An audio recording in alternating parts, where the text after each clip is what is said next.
Welcome in our lesson where we are still continuing with computation with the negative fractions.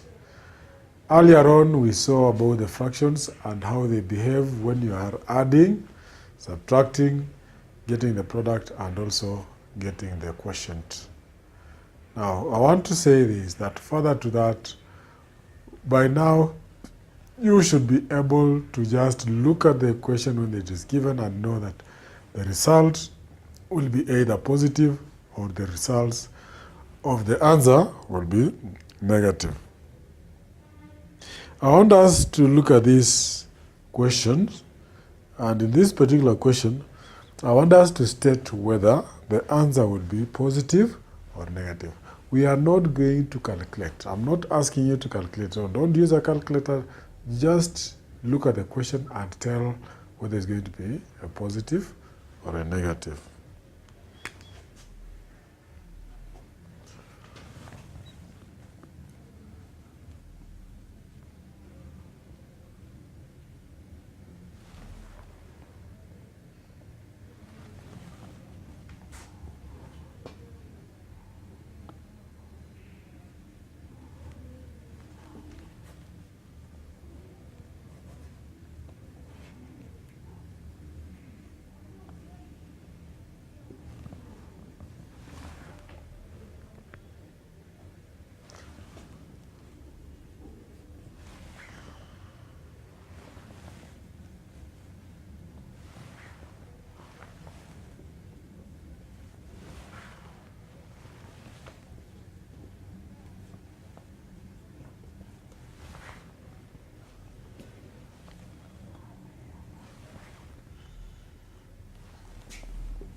Okay, that is what we have. We are supposed to look at the four questions that we have and state whether they are going to be positive or negative. Let us look at the first one. Negative 2/7 multiplied by negative 1/7 multiplied by negative 3/7. This question has three terms separately, and we need to find what will be the results. You realize that the first, I want us to approach it from the left. The first one is negative. When we move to the second one here, it's also negative. So a negative and a negative in a product gives us a positive. So it means that the first two have given us positive, so we have to multiply by the third one, which is a negative. So a positive and a negative gives us a negative. So for this one here, the answer will be negative. Simply because it's a negative, multiply by a negative, which is a positive, multiply by a negative again, it becomes negative. For question 2, we have a negative and a negative, but we have squared. When we raise a number by 2, it means it's that number multiplied by itself. When we raise a fraction by 2, it means we multiply the same way by itself. So negative 9 over 11 squared is the same as negative 9 over 11 multiplied by negative 9 over 11. And that one gives us a positive. So which implies that the square of what is in bracket here is positive. So take this positive multiplied by a negative, you get a negative. So the answer here again is a negative.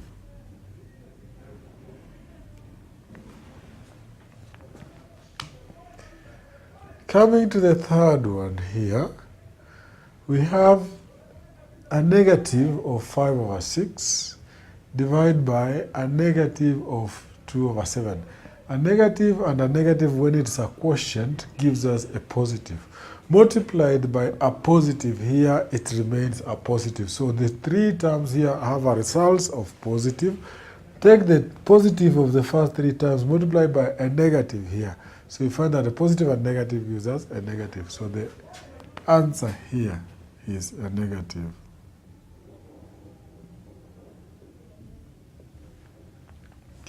Remember, it was negative, then with this one, positive, then negative. The last one, a negative cubed will mean that we have negative 3 over 5 multiplied by itself 3 times. So it is a negative multiplied by a negative multiplied by a negative 3 times. A negative 2 times is a positive, and then the third time gives us a negative. For this case here, we are having it as simply a negative multiplied by a negative multiplied by a negative. So the result of these two is a positive, and then we have a negative here, which is the negative. So we are saying that by the time we handle this one alone, we are here. It's a negative. So we have the results here as a negative. Again, this one is a negative. 3 times it gives us a negative. So the final answer, we have a negative here and a negative here. We are getting the quotient. So a negative and a negative gives us a positive.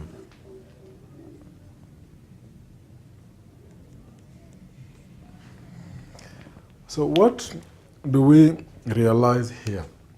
The powers, when you talk about the powers, the one I've circled in red, they are called powers. Or alternatively, we say a fraction raised to the power of 3, the power of 2, and so on. They determine how many times that particular fraction will be multiplied by itself.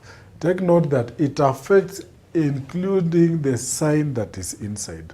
So if the sign is negative and we have raised it 3 times, it means that the negative that we have here will also be multiplied 3 times. And that's why we are having this part giving us a negative and the second part giving us also the negative.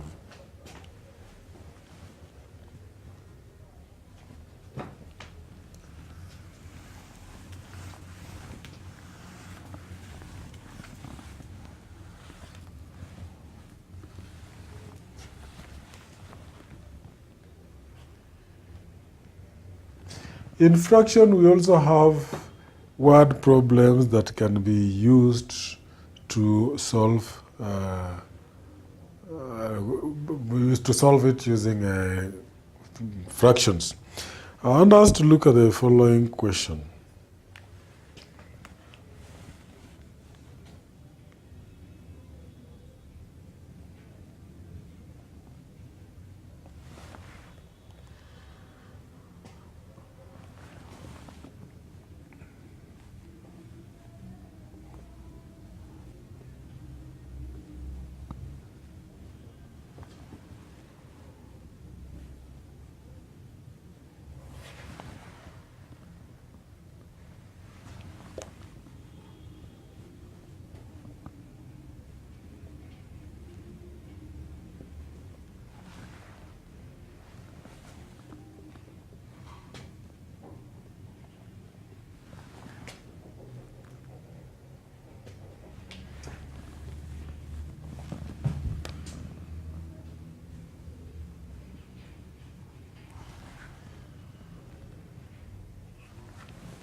Maria's mother wants to make 8 curtains that each require 2 1/5 meters of material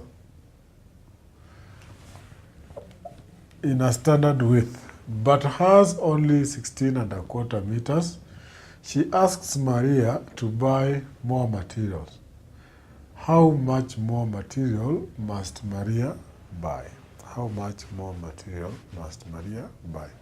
So this question is trying to ask us to find the material that may be added to this so that it can give us enough pieces of 2 1/5 meters worth 8 pieces.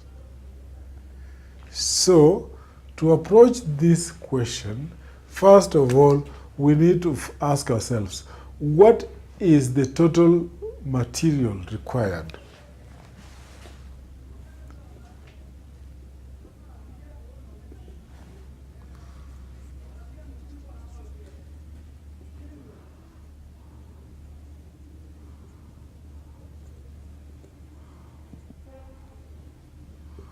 Find the total material required. And to get this, remember, each curtain will occupy or will take 2 1/5 meters of material, and we need 8 pieces. We need 8 pieces, which implies that at this part here, we need to simply multiply and get how much material do we need.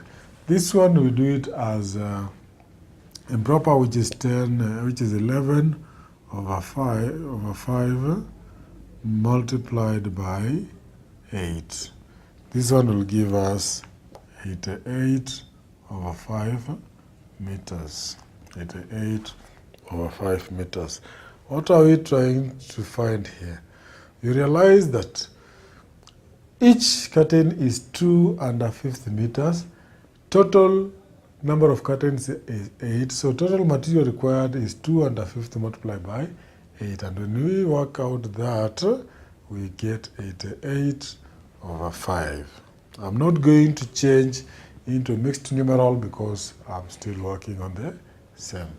If this is what is required, the question is asking us, how much more? If we are asked for how much more, we shall take the total materials required minus what Maria's mother has. When we subtract what Maria's mother has, then we shall be able to get what Maria should buy and bring to her mother to make the materials as required. So we find that with this, we shall be required to get the difference. What is required, which is 88 over 5, minus what she has, which is 16 and 1 over 4. This is improper, so we change into, it is a mixed numeral, we change into improper. So this one is the same as 88 over 5 minus, this one will give us 65 over 4. So that's what we have. To get 65, it is 16 multiplied by 4. That gives us 64. Then 64 plus 1 is 65 over 4. So this is what we have. The difference gives us the material that Maria is supposed to buy. So I'll use this upper part.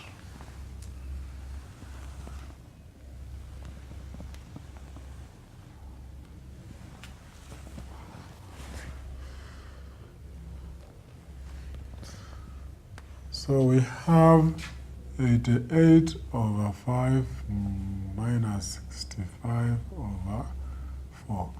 The LCD here is 20.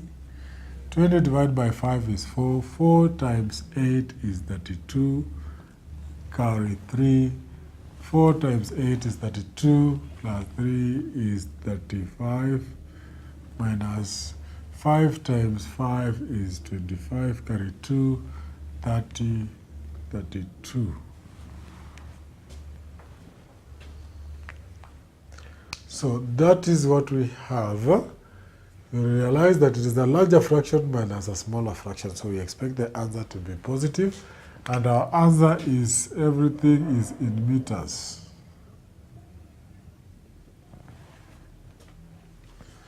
So we are going to subtract this, and when we subtract, this is 2 minus 5, which cannot work. We borrow 1 from here, that is 12 minus 5 gives us 12 minus 5 gives us 7. We have 4 remaining here. 4 minus this one gives us 2, and 3 minus 3 is 0. So we have 27 over 20. When you simplify this, you find it will be 1 meter, 7 over 20 meters. So what are we trying to say here?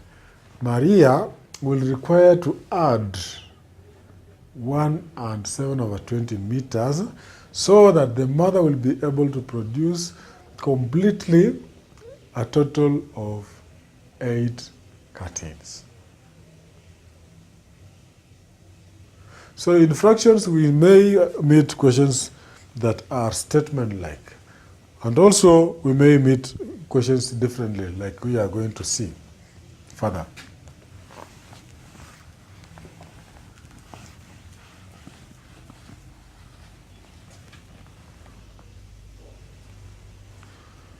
Now, in this question here, I want you to apply the knowledge that you have about averages.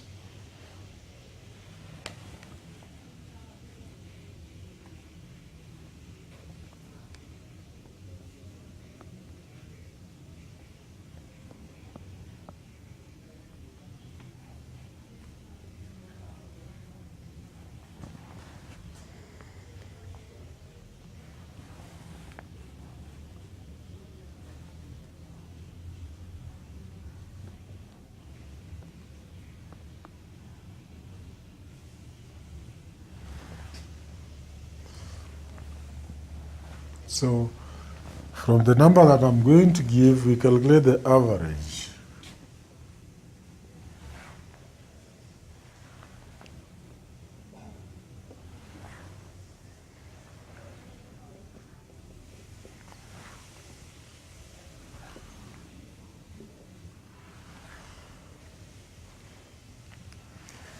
Now, first, we need to understand what an average is. An average is simply when we sum the totals of the set of the numbers given, then divide by the number of the numbers that we have. We have got 1, 2, 3, 4. We have got a total of 4 fractions, and we need to sum them up and get the average, where the average is the sum total of the fraction we have divided by the number of them. So, average is also used in fraction, and we should know how to use fractions when handling questions. Now, in this case, they are not asking us to arrange them in ascending or descending order. They are asking us to get the average of this. For us to get the average, we normally say that average is equals to the total sum over the number. The total sum in this particular case is adding everything to the end.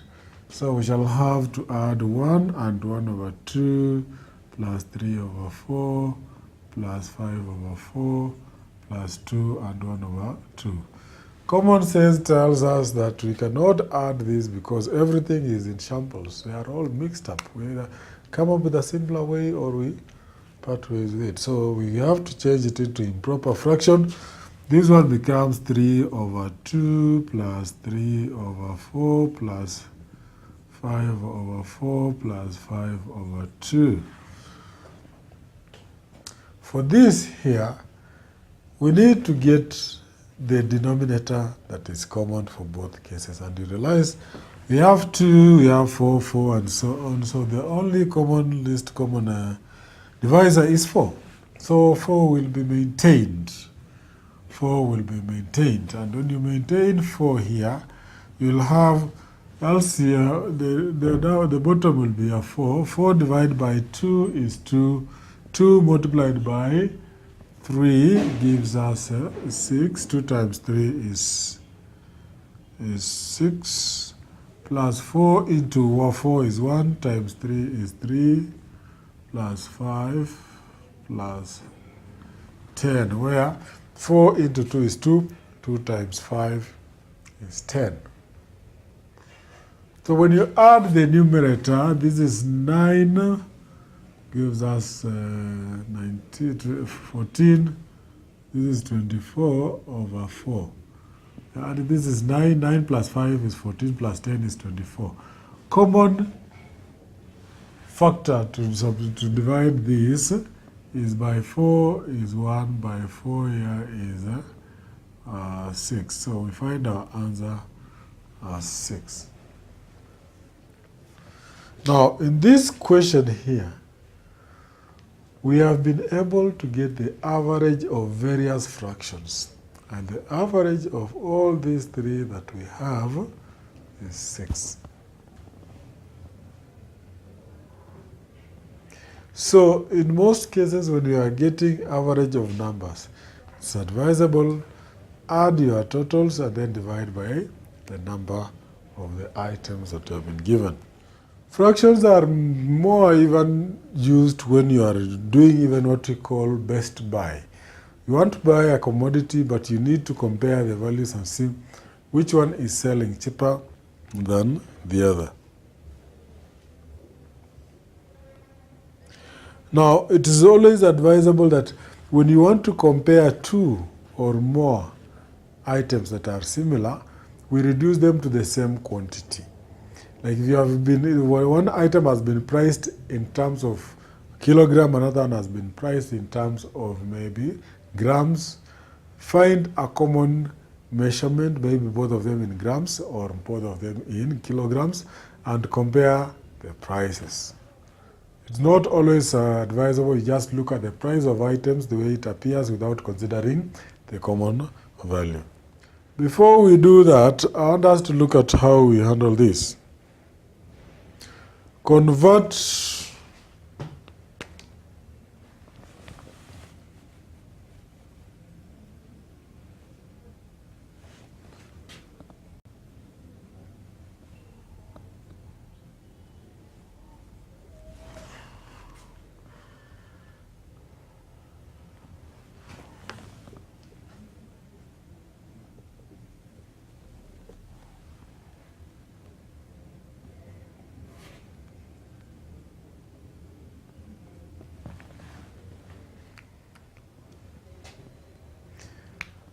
by converting a price per kilogram, determine which is best buy.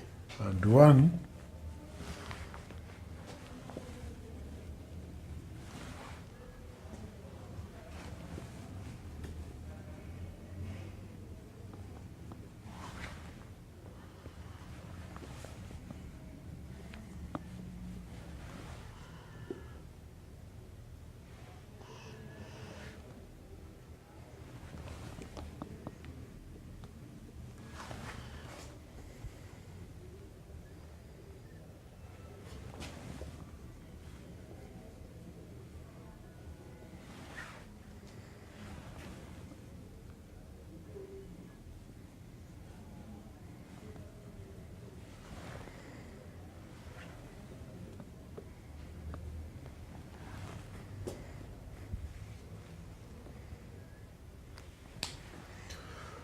By converting a price per kilogram, determine which is best buy here. 2 kilograms of sauce A at $5.2 and 1 kilogram of sauce B at $2.90 dollars.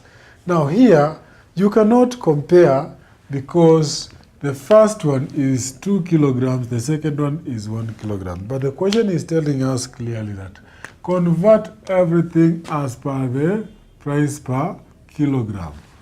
So the price we have, the first one, is not per kilogram. It is per 2 kilograms. So we need to reduce it to be 1 kilogram and see how it is. There are two ways. We either go in for 2 kilograms of the source B, or we reduce the first one to be a kilogram. But because the question directs us as per the kilogram, then for the second one, it remains because it's already a kilogram. We come to the first one. If 2 kilograms costs $5.20, how much will it cost 1 kilogram? So if 2 kilograms costs $5.2, how about 1? In this question here, we shall have it, you realize that 1 is simply a half of the first. So it will be 1 over 2 multiplied by 5.20. And when you multiply that, what you get, you'll find this one will give us 2 because of 4, carry 1, 12 divided by 2 gives us 6 and then 0. So we are getting our answer in US dollars as 2.9.60.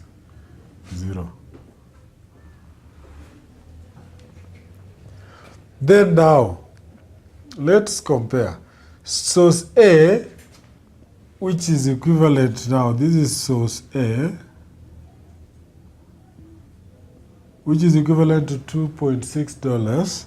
Source B was $2.90. Then the question was, which one is best buy? As much as the price of the first one read higher, that we have reduced it to the price per kilogram and we see that it is cheaper. So best buy here is the first item. Let us look at another one again similar.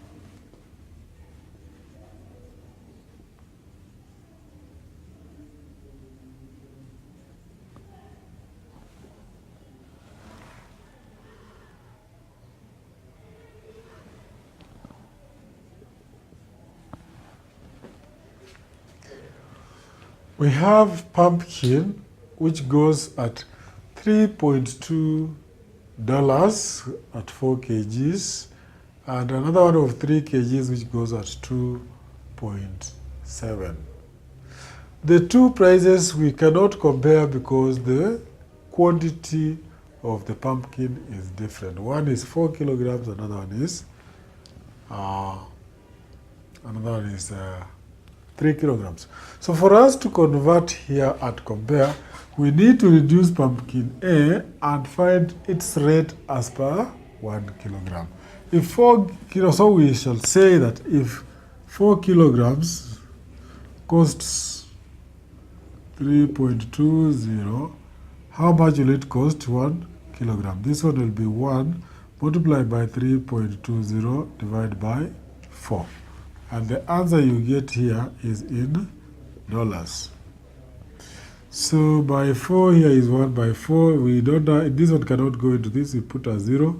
0.32 by 4 gives us 8. And then this is a 0. We maintain a 0. So you'll find that for pumpkin A, 1 kilogram goes at 0.80.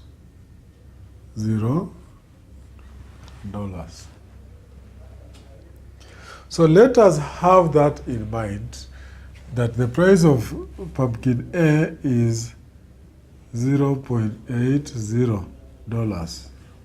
So let us look at the second part and see how much we have.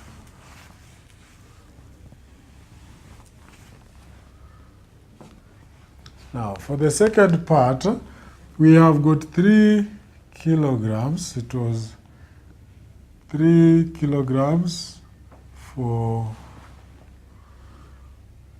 $2.7.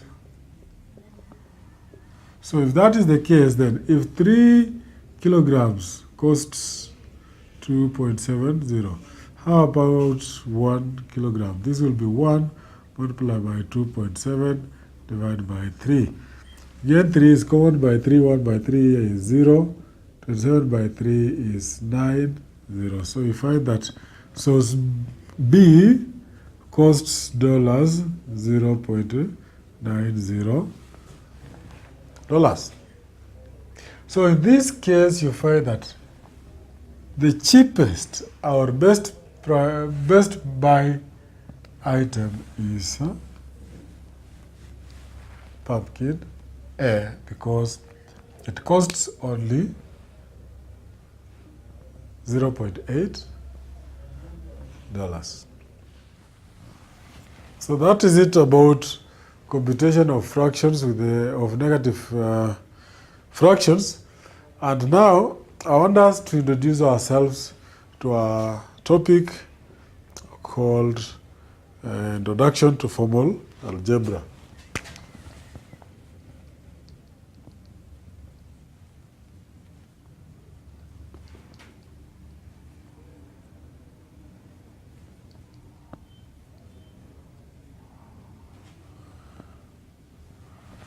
Introduction to Formal Algebra.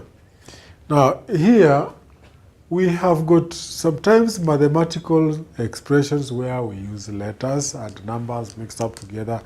Such situation tells us that if a letter is used to represent a certain mathematical expression, then that letter, we call it pronumeral.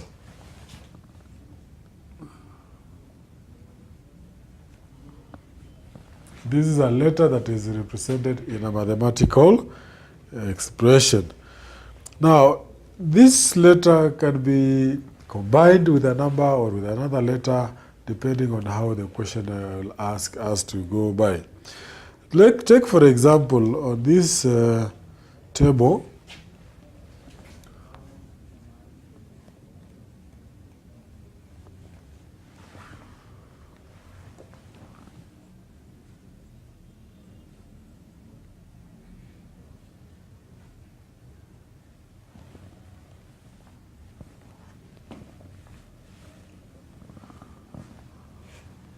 I want to see number of hours worked and the amount earned by this individual, Peter. So we find that if he works for 1 hour, he will earn 12 multiplied by number of hours, dollars, which is simply $12. If this fellow works for 2 hours, he will earn $12 multiplied by 2 hours, so they will carry home $24. Supposing he worked 3 hours, it will be $12 times 3 hours, which is 36. As we go on, let us ask, supposing he works 8 hours, then what he will earn will be $12 multiplied by n, which is 12n. And in this case is what we are calling a pronumeral. Note that it is very important because it is the one to represent the total amount earned by this individual. If we happen to leave n outside, then it will mean that we are not able to get the total value of this, of the amount earned by this fellow. So n is a pronumeral. And if n is a pronumeral, how does it apply?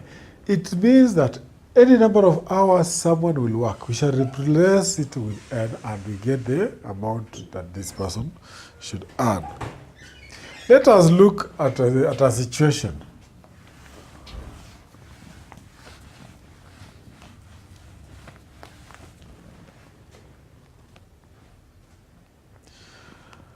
Ahmed has a jar with B biscuits.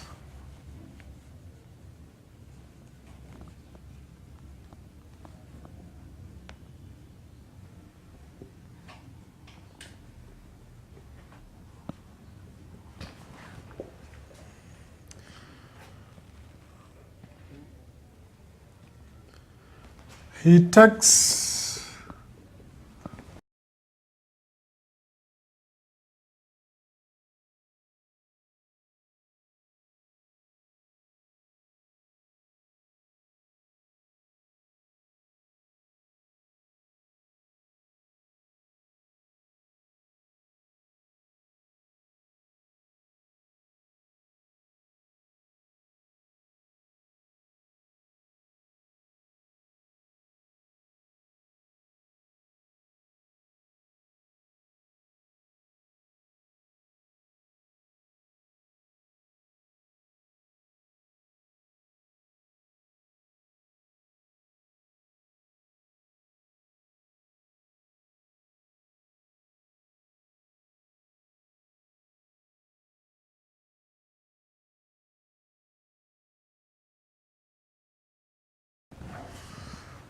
Now we have Ahmed who has a jar with B biscuits.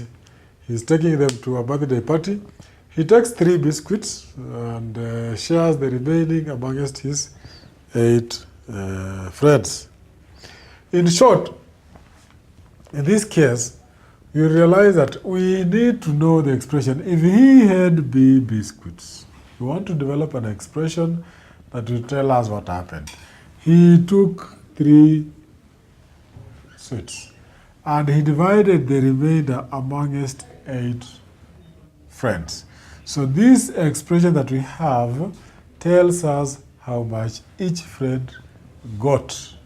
It gives us how much each friend got because total number of biscuits was B less 3 which he ate divided by the number of friends, you get what each got.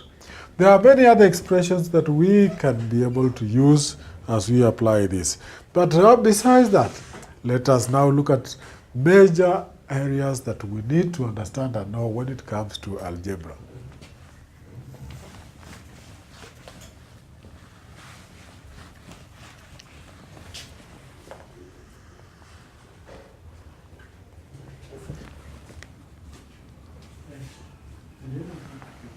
X plus y plus 3.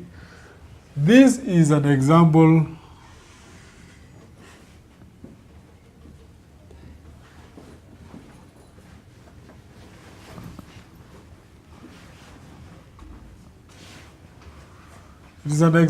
of an algebraic expression. And here we need to identify, and we should notice that if we have x plus y plus 3 as an algebraic expression, then you will notice that we have got unknowns, x and y. These two, they represent what we call pronumerals.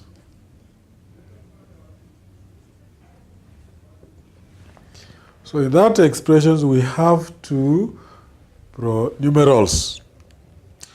Take note that pronumerals are letters that are represented in an expression.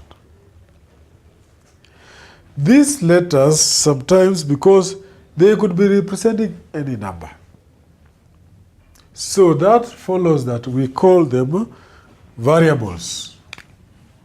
They are called variables. Why I'm saying that? They represent numbers. We don't know those numbers depending on how the question is, so they keep on varying, hence called variables. if we have the expression where the pronumerals are being multiplied, or we are getting the product like A multiplied by B, this can also be written as, you can write this one as AB. A multiplied by B can be written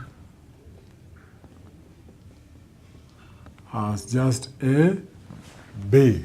Can be written as A, B. Or if we had A divided by B, this can be written as A over B.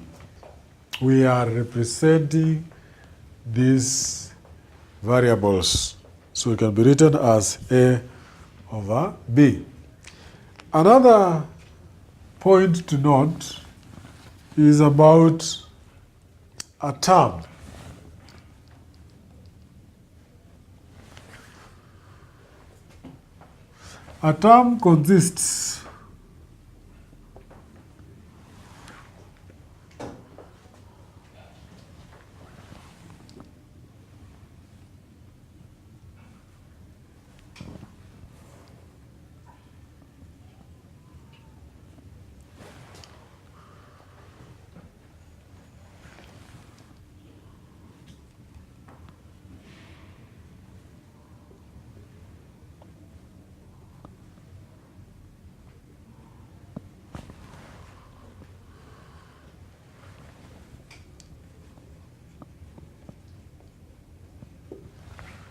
A term consists of numbers and pronumerals combined with multiplication or division.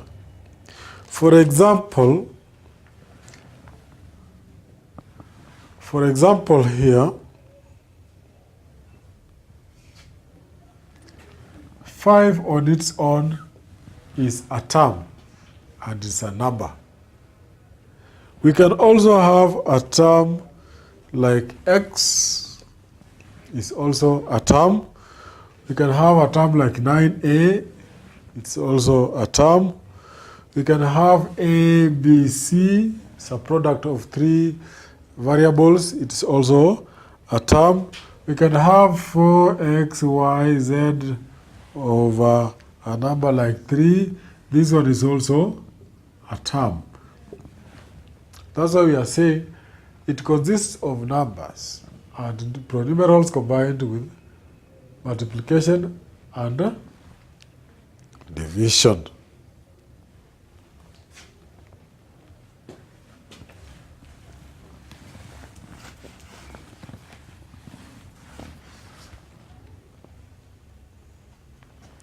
Now, for those terms that do not contain any pronumerals,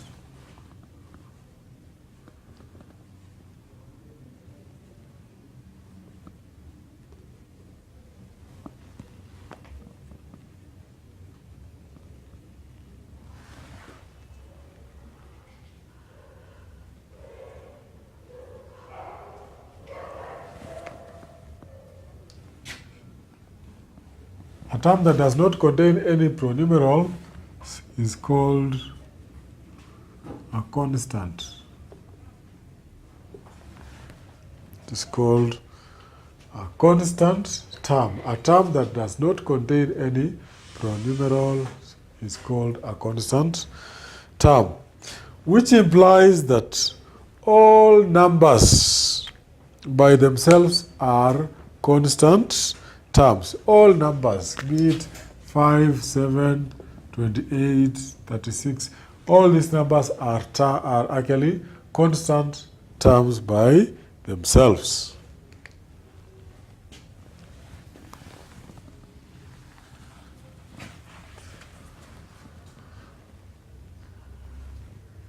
So an algebraic expression now.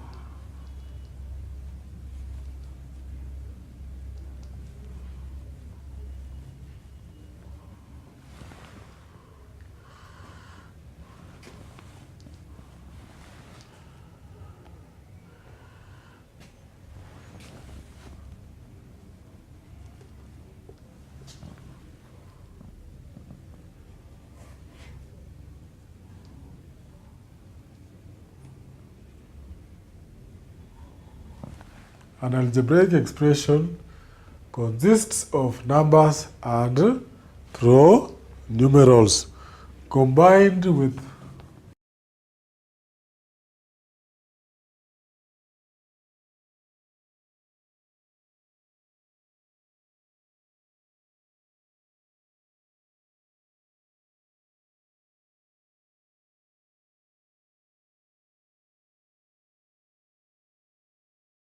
So an algebraic expression consists of numbers and pronumerals combined with any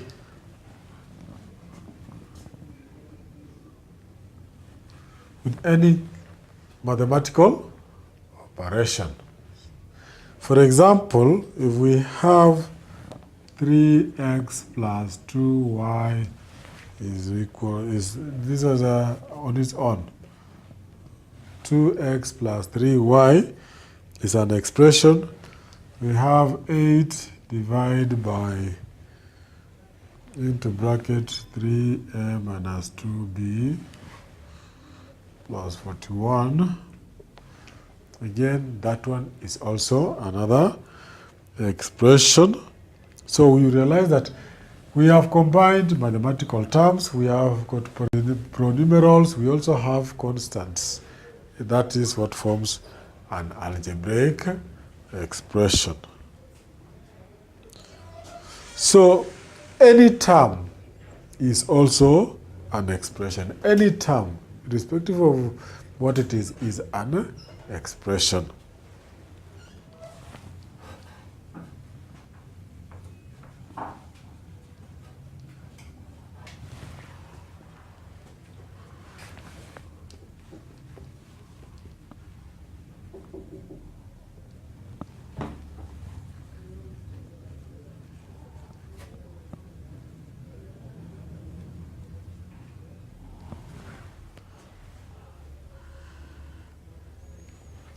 Now we have what we call a coefficient, which is the number that is in front of a pronumeral. For example, if we have an expression like 8x plus 2y plus z,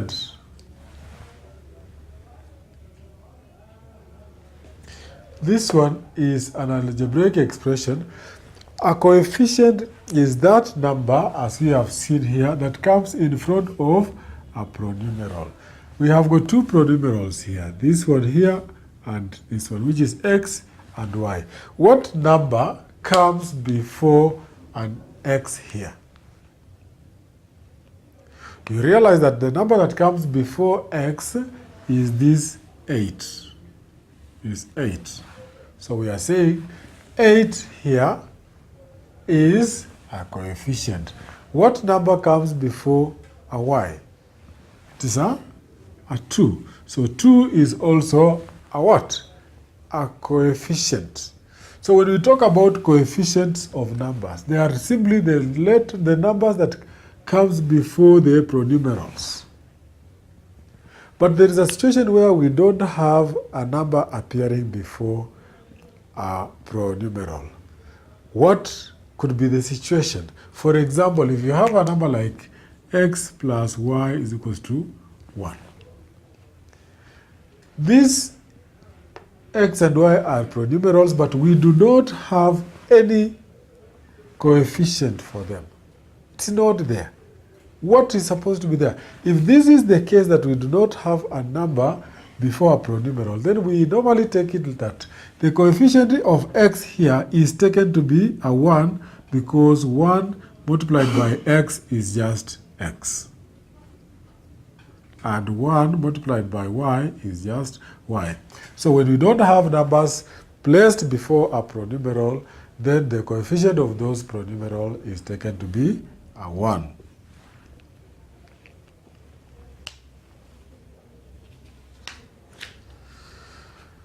So having said that, and having looked through the algebraic terms that exist, I want us to review as we look at the following questions.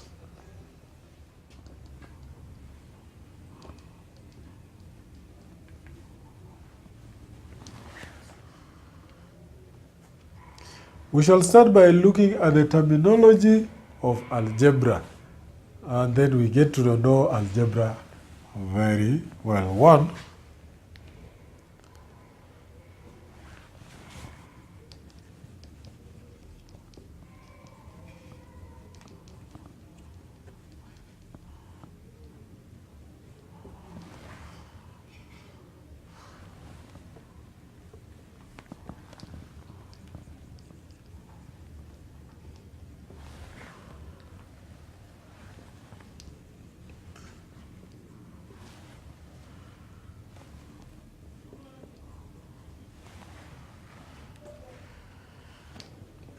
so they have asked us to list individual terms in the expression 3a plus b plus 13c.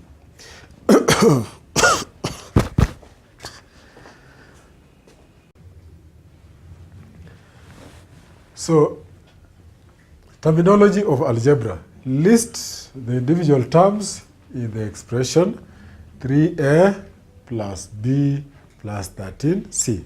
As we saw earlier on, we say that any expression that we have, a term stands on its own. So for this particular case, 3a is a term on its own. So the terms we have 3a, we have b, and we have 13c. Those three that we have are all terms. So in this expression that we have, the terms that we have is 3a, b, and 13c. Those are terms.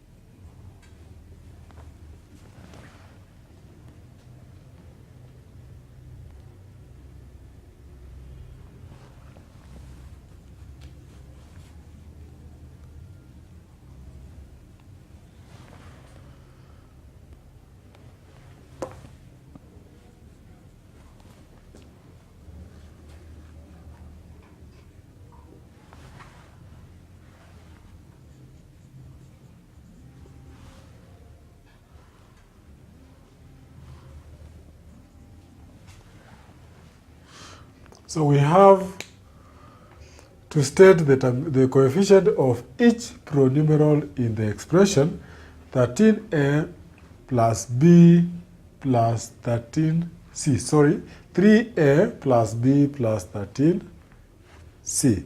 Pronumeral here are a, b, and c. But we want to state the coefficient of each pronumeral. So we shall say that the coefficient of a is 3. So we state by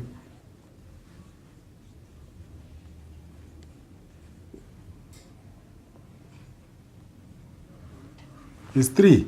Then the coefficient of b, we don't have a number before b, and we said in such a case the coefficient is taken to be a 1.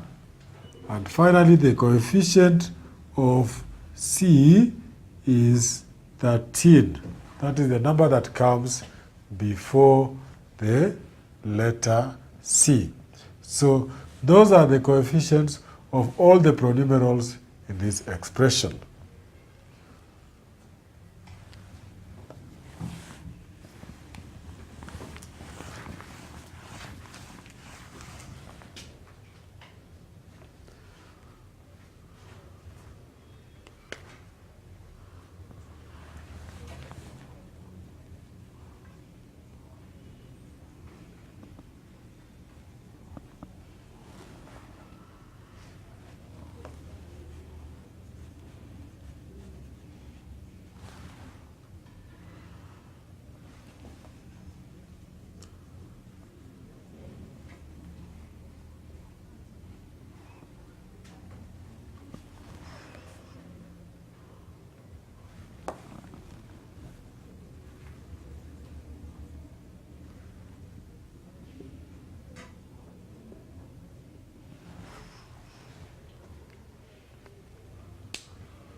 Give an expression of give an example of an expression with exactly 2 terms. one of which is a constant. Exactly 2 terms, one of which is a constant. There are many terms. This is an open question where answers are many. But we can have, for example, if we have a number like maybe 19a plus 27, we find the number of terms here are 2, 19a and 27. They have also said it has got only one constant. The constant we have here is 27. The pronumeral that we have here is a with a coefficient of 19. So there are only 2 terms, where the terms are 19a and 27. We can have others, not amongst these. Even if you were to take maybe y plus 5, those are 2 terms. Y is a term, 5 is a term, coefficient of y is 1, and 5 is a constant. We can have so many reference questions touching on this.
So we have this.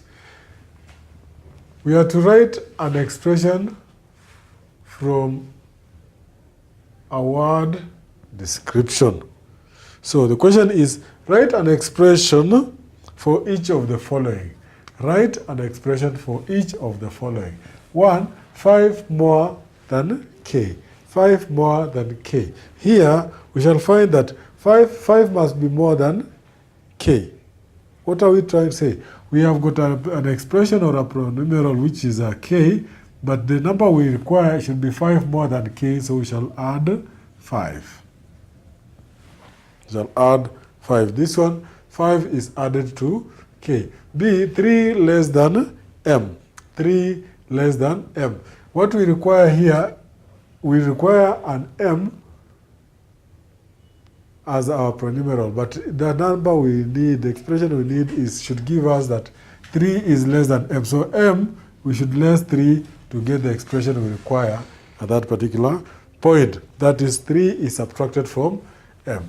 The third one is sum of a and b. From the words itself is clear. Sum of a and b is simply a plus b, or b plus a. That is the sum of a and b. We can also be asked to find that they can have another one here, what we call double the value of x.